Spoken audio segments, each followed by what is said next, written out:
चला तर मंडळी, आज बनवूया गावठी चवळी आणि बटाट्याची भाजी।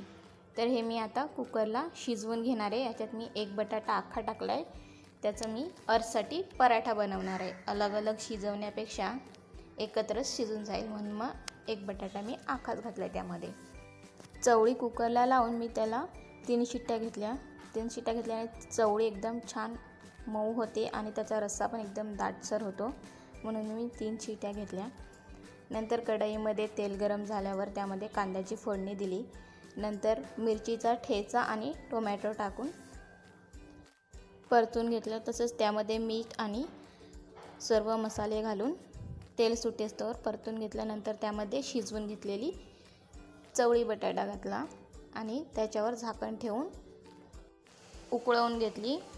आणि अशा प्रकारे रेडी आहे आपली चवळीची भाजी। आणि आमची कोथिंबीर